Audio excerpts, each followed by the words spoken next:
Hello friends, मैं हूं इमरान और आईएएस पीसीएस एकेडमी में आप सभी का स्वागत है। तो दोस्तों, ये हमारा जीएस प्रैक्टिस सेट का 12वां पार्ट है। इससे पहले हमने 11 पार्ट करवा दिए हैं। जिसने वो नहीं देखे तो वो जाकर प्लेलिस्ट में देख लीजिए, वो सब अपडेट है, ठीक है। और ये सब सीक्वल से चल रहा है और ये सब प्रीवियस ईयर में आए हुए क्वेश्चन हैं। तो प्लीज़ आप उसे जाकर पहले देखिए, फिर आप इसे करिए। आपके एग्जाम तक मैं लगभग पूरे क्वेश्चन करवा दूंगा जो भी प्रीवियस ईयर में आए हुए हैं। बस आप बने रहिए साथ में, ठीक है। चलिए प्रैक्टिस करते हैं। पहला क्वेश्चन हमारा इकोनॉमिक्स से शुरुआत करें, ठीक है। निम्न में से किसे एक पृथक विषय के रूप में समष्टि अर्थशास्त्र के प्रवर्तक के नाम से जाना जाता है? आपको समझ में नहीं आएगा तो आप इंग्लिश में देखिए। ये बोलना चाहते हैं कि जो मैक्रो इकोनॉमिक्स है इसका फाउंडर कौन था, यानी कि मैक्रो इकोनॉमिक्स का फाउंडर पूछा गया तो कौन है। देखते हैं पहला ऑप्शन हमारा एडम स्मिथ, ऑप्शन है फिशर ब्लैक, सेकंड ऑप्शन है। थर्ड है रॉबर्ट मार्टिन और फोर्थ है जॉन मैनार्ड कीन्स, यानी कि जेएम कीन्स इन्हें कहते हैं शॉर्ट में। तो यही हमारे आंसर है, ठीक है। जेएम कीन्स, इन्हें फादर ऑफ मैक्रो इकोनॉमिक्स बोला जाता है और इन्हें फादर ऑफ मॉडर्न इकोनॉमी भी बोला जाता है। इन्हें दोनों बोला था, ठीक है। नेक्स्ट देखते हैं। निम्न में से कौन एक प्राथमिक गतिविधि नहीं है, यानी कि जो ये हमारा जो इनमें से एक ऑप्शन ऐसा है जो हमारा प्राइमरी एक्टिविटी नहीं है। तो देखिए कौन सा है। कृषि ये तो होता है, यहीं पे तो सारी कृषि होती है, यहीं से तो रॉ मटेरियल बनता है। तो रॉ मटेरियल जहाँ जहाँ भी निकाला जाएगा, बनाया जाएगा, वहाँ से वो हमेशा प्राइमरी सेक्टर में ही आएगा, ठीक है। और खनन ये भी होता है, प्राइमरी सेक्टर में ही आता है। यही अगर क्यों जब हम लोग खनन करते हैं, इसके बाद से ही जब हमारे खनन करते हैं रॉ मटेरियल निकलता है, वहाँ फिर जाकर उसे प्यूरीफाई करते हैं। तो यानी कि ये भी रॉ मटेरियल है, ये भी रॉ मटेरियल है। अब देखिए आप, फिशिंग मछली पालन ये भी रॉ मटेरियल में आता है। कृषि होता है, मछली पालन होता है, पशुपालन होता है, ये सब रॉ मटेरियल में आता है, हमारे मतलब प्राथमिक सेक्टर में आता है, प्राइमरी एक्टिविटी में। अब ये निर्माण कंस्ट्रक्शन ये प्राइमरी एक्टिविटी में नहीं आता है, ठीक है। यही हमारा ऑप्शन है। देख सकते हैं आर्थिक गतिविधियों के आधार पर भारतीय अर्थव्यवस्था में कितने क्षेत्र हैं। देखिए यही पूछा गया है, मतलब कितने सेक्टर्स इंडिया में, ठीक है, किसके इकोनॉमिक एक्टिविटीज़ के आधार पर। तो देखिए ये 3 सेक्टर आप जानते हैं, एक होता है प्राइमरी सेक्टर, एक होता है सेकेंडरी होता है, और एक होता है टर्सरी। नेक्स्ट, संयंत्र और मशीनरी क्षेत्र में सूक्ष्म उद्यमों का निवेश कितना होना चाहिए। What should be investment of micro enterprises, ठीक है। तो इसमें पूछा गया, तो देखिए कितना होना चाहिए। 25 लाख से या 25 लाख से 50 लाख के बीच होना चाहिए, या फिर 50 लाख से अधिक होना चाहिए, या फिर 25 लाख से अधिक नहीं होना चाहिए, या फिर 25 लाख से अधिक होना चाहिए। पर इसका है ऑप्शन 25 लाख से अधिक नहीं होना चाहिए हमारा, ठीक है, माइक्रो इकोनॉमी का, ठीक है। नेक्स्ट देखते हैं। निम्न में से कौन एक पूंजीगत वस्तु नहीं है, यानी कि कैपिटल गुड नहीं है। इनमें से एक कैपिटल गुड नहीं है, तो देखिए कौन सी नहीं है। Tools, food and clothing, machine या ट्रक। अब आप ये बताइए, इसका भी मैन्युफैक्चरिंग की जाती है, मशीन की भी मैन्युफैक्चरिंग की जाती है, और ट्रक की भी मैन्युफैक्चरिंग की जाती है। क्या आपने कभी सुना है कि कोई भोजन की या फिर मतलब खाने या कपड़े की मैन्युफैक्चरिंग करा? नहीं, इसकी मैन्युफैक्चरिंग नहीं की जाती ना। तो यही हमारा जो है पूंजीगत वस्तु नहीं है, ठीक है। नेक्स्ट,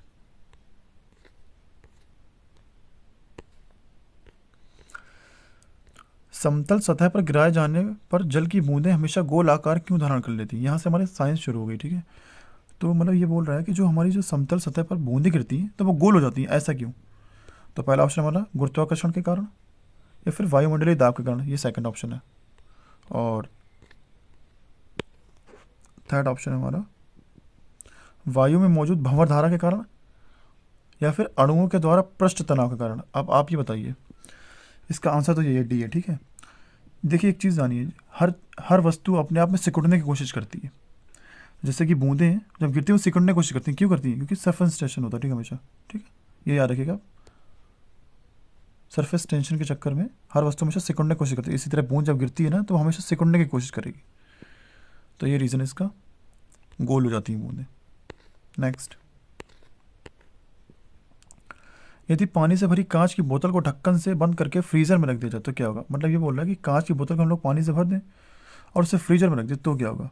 जिसमें बर्फ़ जमाई जाती है ना, वो फ्रीजर की बात कर रहा है, फ्रिज में।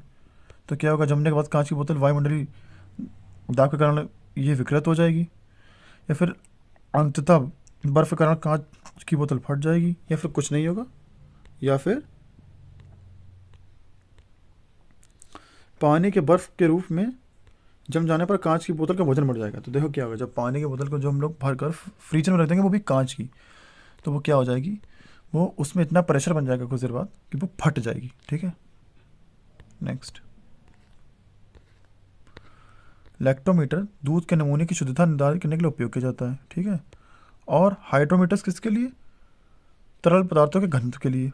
तो ये पूछ रहे हैं कि ये किस प्रिंसिपल पर काम करते हैं, यानी किस सिद्धांत पर काम करते हैं। तो पहला ऑप्शन हमारा आर्किमिडीज, दूसरा है स्पेशल रिलेटिविटी यानी विशेष सापेक्षता, तीसरा है हमारा रिलेटिविटी, और चौथा है अनिश्चितता। तो ये किस पर कार्य करते हैं, ये कार्य करते हैं आर्किमिडीज के प्रिंसिपल पर।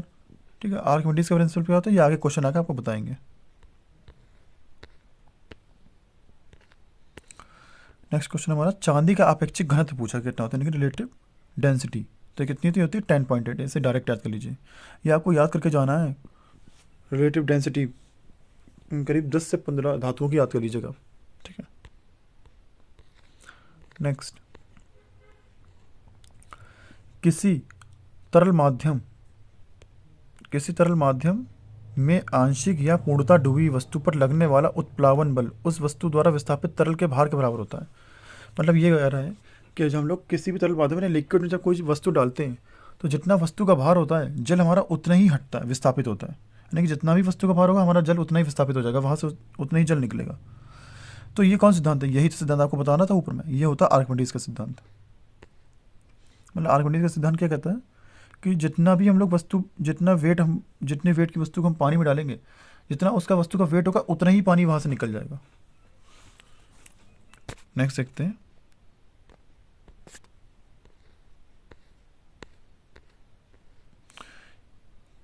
किसने इलेक्ट्रोमैग्नेटिज्म के विज्ञान की स्थापना की, यानी कि ये पूछ रहे हैं कि इलेक्ट्रोमैग्नेटिज्म साइंस है जो, इसके फाउंडर कौन है, किसने फाउंड की। तो किसने की है, ऑप्शन पहले हमारा माइकल फैराडे, दूसरा है जेम्स क्लर्क, तीसरा है हैंस क्रिश्चियन ऑस्टर्ड, या फिर चौथा है एंड आंद्रे मैरी एम्पियर। तो किसने की, ये की है एम्पियर ने। इनके नाम पर करंट की यूनिट रखी गई है कि हमारी जो करंट की यूनिट क्या होती है, एम्पियर ही होती है। ठीक है, तो इन्होंने की है इलेक्ट्रोमैग्नेटिज्म की खोज, या फिर फाउंडर ये उसके हैं। ठीक है, नेक्स्ट देखते हैं। निम्न में से उच्चतम आवृत्ति के विद्युत चुंबकीय तरंगें कौन सी है, यानी कि हाई फ्रिक्वेंसी इलेक्ट्रोमैग्नेटिक वेव्स कौन सी, तो कौन सी है। ऑप्शन देख लेते हैं पहला, क्या गामा रेज है वो, या फिर माइक्रोवेव्स हैं, रेडियो वेव्स हैं, या फिर अल्ट्रावायलेट है। तो सबसे एकदम इंटेंस कौन सी होती है, हाई फ्रिक्वेंसी किसकी होती है, गामा किरणें होती है। याद रखिए हमेशा गामा किरणें, इनकी भेदन क्षमता भी सबसे ज़्यादा होती है। नेक्स्ट, कौन सा क्षेत्र क्रस्ट और मेंटल को अलग करता है। जैसे कि हमारी अर्थ नहीं बहुत सारे लेयर में बटी हुई है, तो ऊपर सबसे पार्ट है क्रस्ट और नीचे मेंटल। इसके बीच जो एरिया होता है, मतलब इसके बीच के एरिया को, मतलब ये इन दोनों को जो सेपरेट कर रहा है, वो कौन कर रहा है, उसे क्या कहते हैं, उसे कहते हैं मुंह कहते हैं।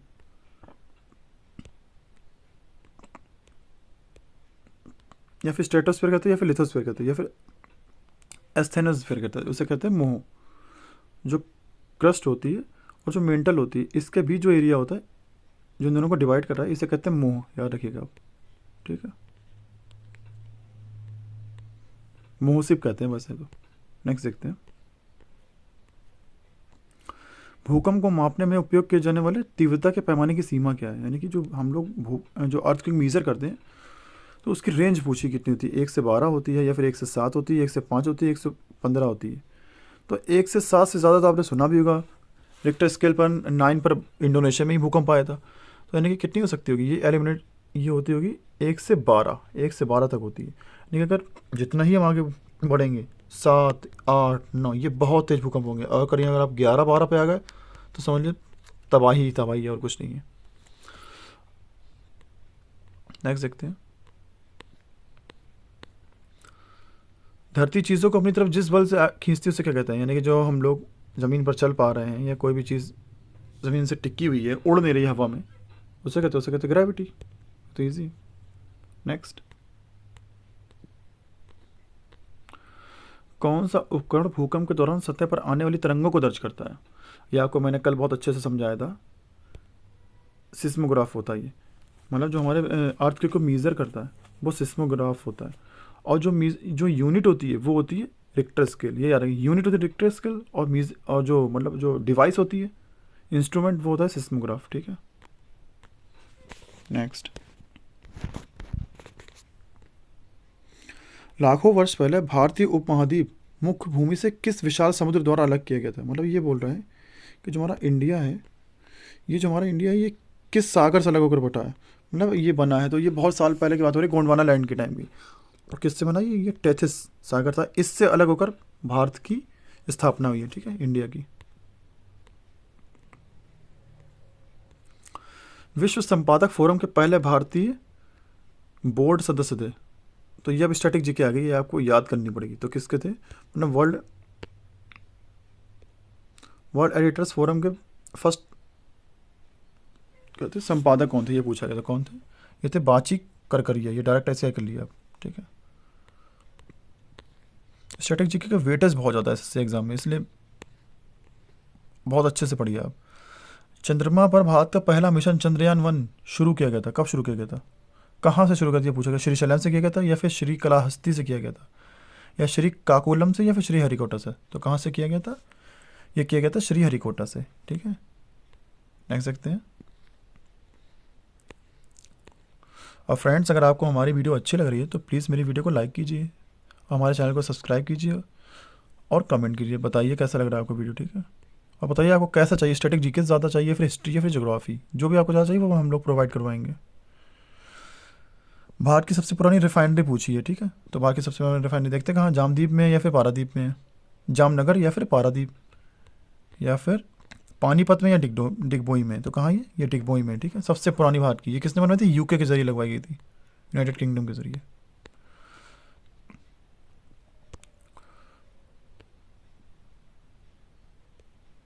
को भारत के नागरिक उड्डयन का जनक माना जाता है, यानी कि ये father of Indian civil aviation है। तो कौन है ये? जहांगीर रतन जी दादा भाई टाटा, यानी कि जीआरडी टाटा हैं, या फिर परवेज दमानिया, या फिर होमी भाभा हैं, या फिर जमशेद जी नुसरीवान जी टाटा? तो देखिए, ये भी नहीं है, ये भी नहीं है, नहीं है। ये कौन है? जहांगीर रतन जी टाटा भाई। ठीक है, निम्न में कौन भारत के पहले स्वदेशी परमाणु विरोधी चिकित्सा किट का भाग नहीं है? तो मतलब जो हमारा जो पहला स्वदेशी परमाणु था उसमें चिकित्सा किट का ये हिस्सा नहीं था। कौन सा नहीं था? ये था सलाइन सॉल्यूशन, यानी खारा विलेन, ये नहीं था। नेक्स्ट। ज्ञानपीठ पुरस्कार के पहले प्राप्तिकर्ता कौन थे? यानी कि जो ज्ञानपीठ पुरस्कार है इसके पहले प्राप्तिकर्ता पूछे कौन थे? तो क्या जी शंकर कुरूप जी थे, या फिर महादेवी वर्मा जी थी, या फिर अमिताभ घोष जी थे, या फिर कृष्णा सुप्ती? कौन थे? तो कौन थे? ये थे जी शंकर कुरूप। और ये कहाँ से थे? ये मलयालम राइटर थे। ठीक है, अंग्रेजी चैनल को तैर कर पार करने वाली प्रथम भारतीय महिला कौन थी? ये तो आपने बहुत अच्छे से बचपन से ही पढ़ा हुआ। ये कौन थी? आरती साहा थी। नेक्स्ट।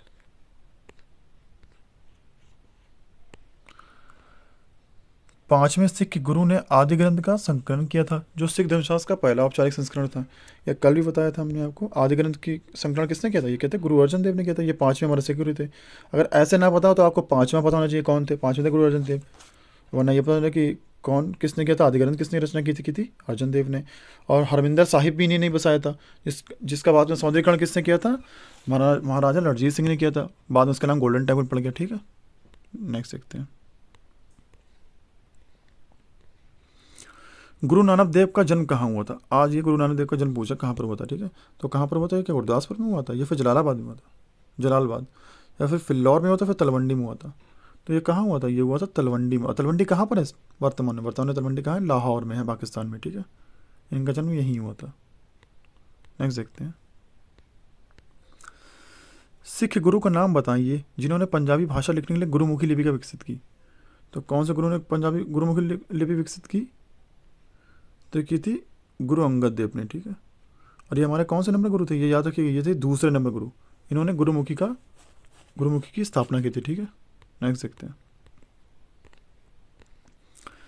किस सिख गुरु ने आदि ग्रंथ को सिख धर्म के पवित्र ग्रंथ के रूप में संकलित किया? ये क्वेश्चन बहुत रिपीट होता है। कौन थे ये? 5वें गुरु थे, कौन थे? अर्जुन देव। नेक्स्ट, अब मराठास के बारे में बात होगी यहाँ पे। वर्ष में तीसरे आंग्ल मराठा युद्ध यानी कि ब्रिटिश एंग्लो मराठा वॉर, ठीक है, युद्ध की समाप्ति एवं मराठों द्वारा अंग्रेजों के समक्ष समर्पण के साथ ही मराठा साम्राज्य का अस्तित्व समाप्त हो गया। मतलब ये युद्ध हुआ, इस युद्ध के बाद मराठाओं का एग्जिस्टेंस खत्म हो गया इंडिया में, मतलब ये लोग बची ही नहीं। तो कौन सा युद्ध था? वो था अंतिम युद्ध 1818। इसमें मराठा हार गए और उन्होंने सरेंडर कर दिया। नेक्स्ट, प्रतापगढ़ के युद्ध में छत्रपति शिवाजी के द्वारा निम्न में से किसकी हत्या की गई थी? तो ऑप्शन है आपके साथ, अफजल खान या फिर असगर खान या फिर शाइस्ता खान या फिर शुजा खान। तो किसकी की गई थी? अफजल खान की गई थी। ये कौन था? ये आदिल शाही वंश का जनरल था, ठीक है। नेक्स्ट, साई बाई से शिवाजी को हुए बेटे का नाम क्या? मतलब जो साई बाई थी, इनसे जो शिवाजी का बेटा हुआ उसका नाम क्या था? उनका नाम था संभाजी, ठीक है। नेक्स्ट,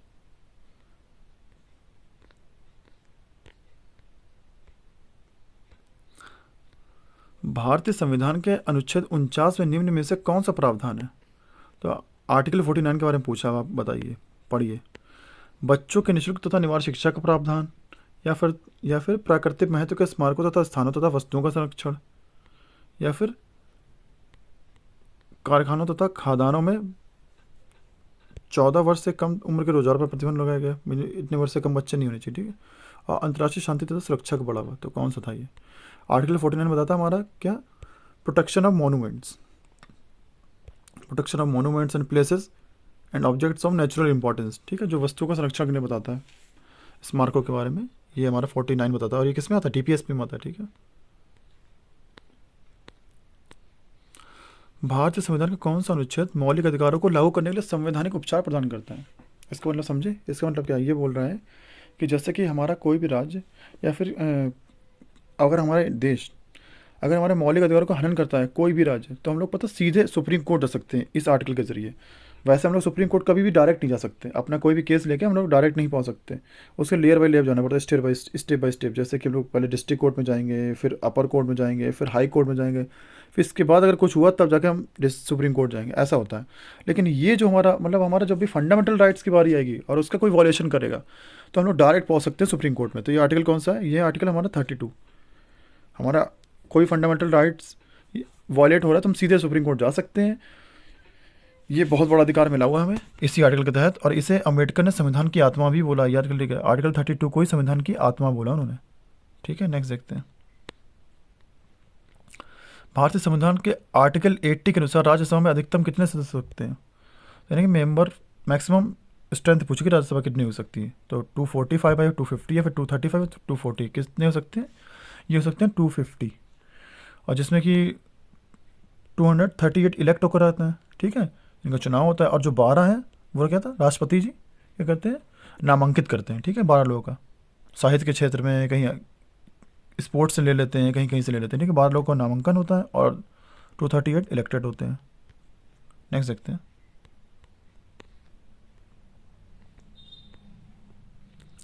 भारतीय संविधान के किस आर्टिकल के अंतर्गत एक मंत्रिमंडल का होना अनिवार्य है जिसका मुख्य प्रधानमंत्री होगा, पीएम होगा? तो ये तो आर्टिकल देखिए ना 34 होगा, ना 44, ना 21। ये देखिए ये क्या है? ये मौलिक अधिकार है, ये भी मौलिक अधिकार है, और ये डीपीएसपी, ये तो आसपास भी नहीं है, तो एलिमिनेशन कर सकते थे आप, आर्टिकल 74(1), ठीक है। नेक्स्ट हमारा क्वेश्चन है, संविधान के किस अनुच्छेद के अंतर्गत चुनाव आयोग संसद और राज्य विधानसभा के चुनाव करवा सकता है? यानी कि हमारे चुनाव आयोग का पूछ रहा है कौन सा आर्टिकल है जिससे हमारा वो चुनाव करवाता है। तो चुनाव आयोग का आर्टिकल कौन सा है? 312 है या फिर 330 है? 324 है या 298 है? तो कौन सा है? 324। तो फ्रेंड्स हमारे यहाँ पे क्वेश्चन कंप्लीट हो गए हैं, एक क्वेश्चन बचा है, ये और देख लेते हैं। लास्ट क्वेश्चन हमारा, भारत के संविधान के किस अनुच्छेद के अनुसार राष्ट्रपति संसद के स्थगन पर अध्यादेश पारित कर सकते हैं? मतलब क्या हुआ? मतलब ये हुआ है कि जो हमारा जो जैसे कि जो सेशन ना चल रहा हो, पार्लियामेंट एकदम से मतलब इस टाइम निष्क्रिय हो, और हमें कोई कानून एकदम बनाना पड़ जाए, ज़रूरत पड़ जाए, तो हमारा राष्ट्रपति भी एक कानून बना सकता है, ठीक है। वो एक अध्यादेश जारी कर सकता है। वो आर्टिकल पूछा कौन सा, तो ये कौन सा होगा, ये होगा आर्टिकल 123, ठीक है। इसके तहत राष्ट्रपति जो है एक अध्यादेश यानी एक कानून बना सकता है कुछ टाइम के लिए। बाद में अगर उसे संसद पारित कर देता है तो फिर बन जाएगा कानून, वरना फिर वो हट जाएगा, ख़त्म हो जाएगा। तो फ्रेंड्स, हमारा वीडियो कंप्लीट हुआ है। अगर आपको पसंद आए तो प्लीज़ लाइक कीजिए, ठीक है। जय हिंद, जय भारत।